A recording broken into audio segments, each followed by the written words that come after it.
So my stalker terrorist commented on my YouTube channel on one of the videos. It was the quick one I did last night that not too many people care about. I don't know why. And among the abuse that they were spewing, and it would be hilarious if it is the same stalker who is the one responsible for putting me in here because of the comments that was made in the comment. Such a thing suggests that that's who she is.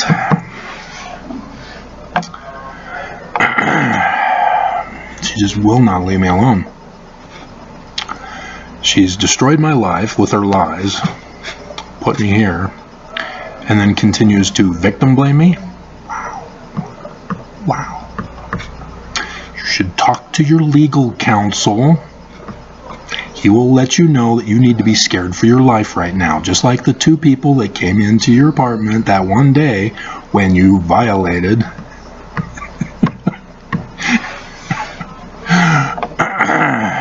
You just never learn. You just need to stay away from me and leave me alone. How hard is that? Apparently too hard. It must be the new beard.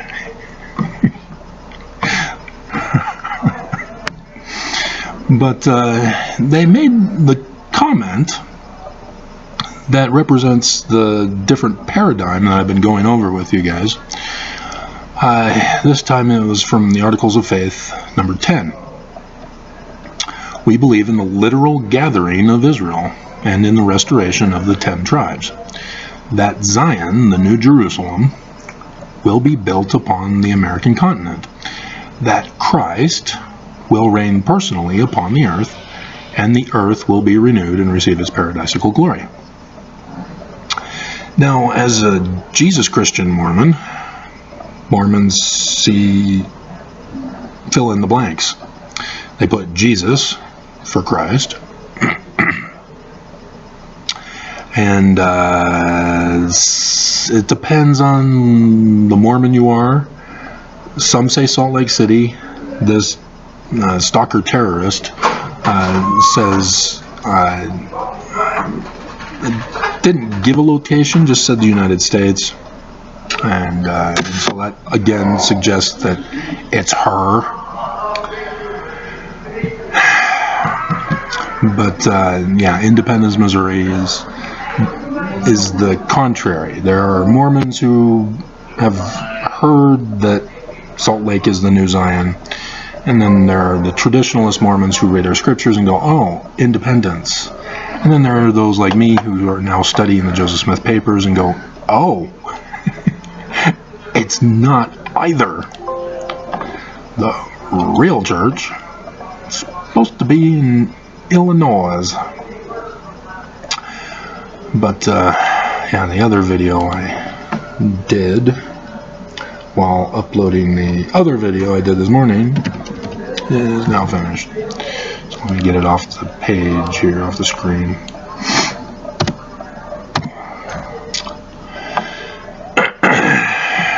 And so you can see that if you're the Mormon who believes in Jesus, puts Jesus for Christ. If you're the Mormon who believes that Salt Lake is Zion, you put Salt Lake here. That Salt Lake City, the New Jerusalem, will be built upon the American continent. Fulfilled! Yay! Church is true! If you believe it's Independence, Missouri, you're going, oh, it's going to happen one day. Jesus is going to come and out of the clouds from outer space. Whether or not you know about chapter 19 in Revelation, about the flying horse, or not. Most Mormons don't know about that. They know about the Book of Mormon, where he just comes flying from outer space on his own. And so you can see that the different paradigm you have changes the interpretation of what you read. See, because when I see this, I go, oh, yeah, Joseph Smith Sr. was a part of the New Israelites. That's the gathering of Israel, the New Israelites, all over the world. Doesn't say the lost 10 tribes, though Yeah. That's also a part of Joseph Smith Sr. And it's actually Zion and New Jerusalem. They're two separate cities. And will be built upon the American continent, yeah. But, yeah, and Christ, yeah. This is what I've been trying to get through to you guys, and nobody seems to grasp it. It's too complicated. They can't get past the wall of Jesus, created by Constantine.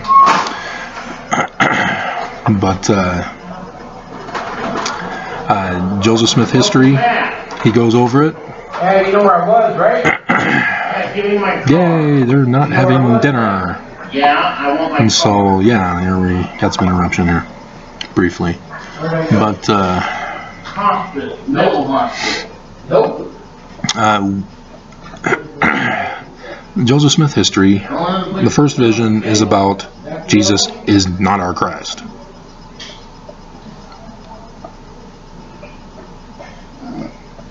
Christianity is all wrong. The first creed of Christianity is what?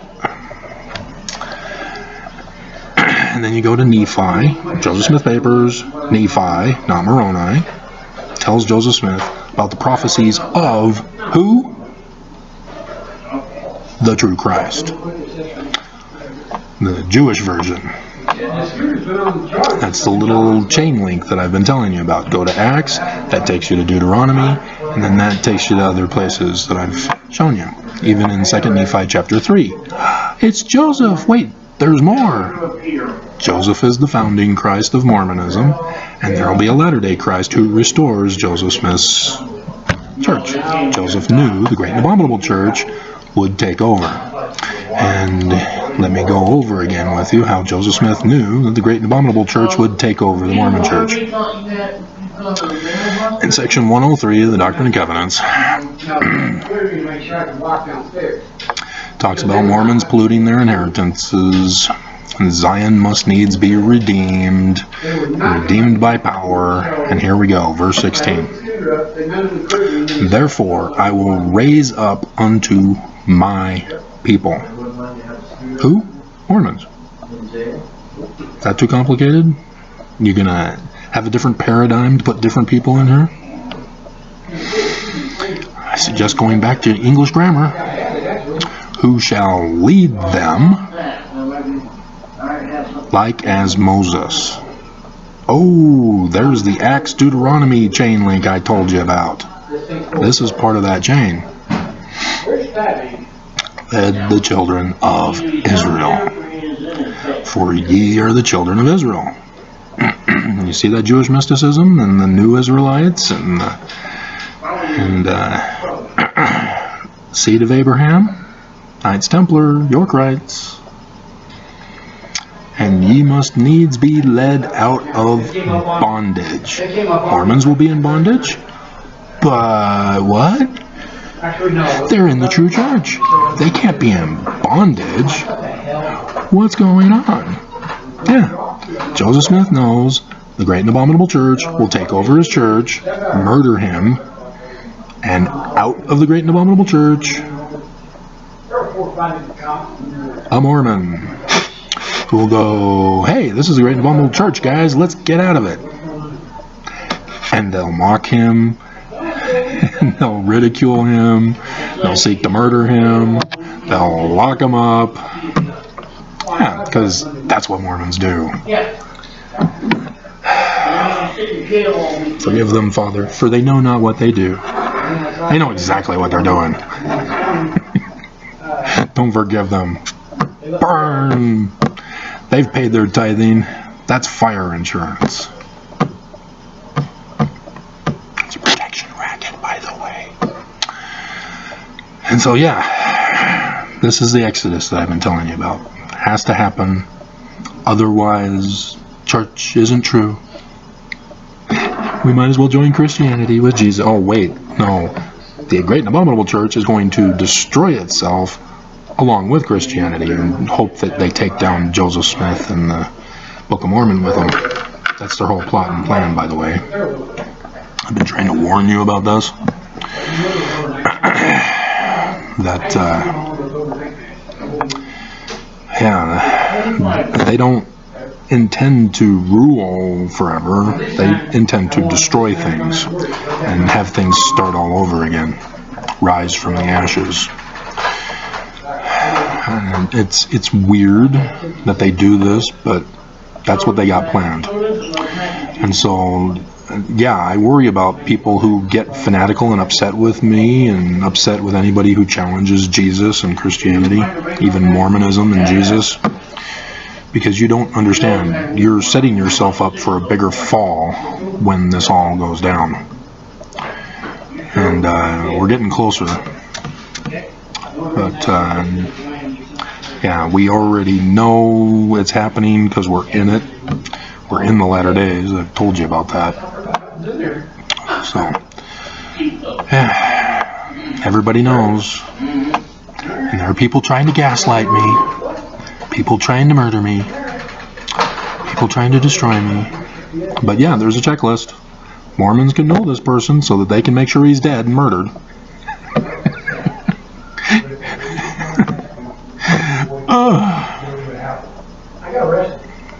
There's a checklist. Prophecies. All must be fulfilled. What's his name? Emmanuel, not Jesus. And so, yes, it's not actually Emmanuel as the first name. It's the surname. The first names of people ended up becoming last names. Like Nielsen, Niels, son of, that became last name. So you're looking for a surname, Emmanuel, sun god. And that's a translation. And so you're looking for the translation, sun god. And the name of his mother, Judy. Name of his father, Book of Mormon. It's the same name as his. He's a sun god, but has the same first names. And we have 3 names in our American culture now. So, yeah, and the mother's name, Judith. Esau marries Judith. He loses the birthright and blessing. He names his mother, or his wife, Judith. He marries Judith. She's of the Great and Abominable Church. I did the whole pattern for you through the Sunday school lessons. I should probably pull them out and put them in order in a playlist all by themselves, but that's going to take a lot of time. I was doing that for, 3-4 months before I got stopped with the amount of time that I can do because of so, yeah, fun times. I mean, you can go to the home or the video page on TWG, and then the search engine, type in LDS Sunday School lesson. All of them will pop up. They just won't pop up in order. You know, sort of have to figure it out. I didn't really have a systematic ordering title other than LDS Sunday School lesson. But, yeah. So yeah, you gotta find the truth. You can't just say I know the truth and what I interpret is true and blah blah blah, because the consequences, you know, for the Salt Lake City Mormons, oh yeah, it's all true. It's already happened. Not quite. Is there peace here in Utah? No. Is there safety here in Utah? No. Is there refuge here in Utah? Oh, hell no. There are prophecies that need to be fulfilled. All of them. You can't just select which prophecies came to pass. It's not how it works. All of them. And when something doesn't happen, it's called an anomaly, and you've got to figure out, okay, what happened? Is it the conclusion that's wrong, or is there something with the anomaly that can be explained into the system with more precepts so that the conclusion still can work out? That's what you do with all research. But Mormons would rather stick with fallacy and gaslighting and science denial and lies. So, alrighty.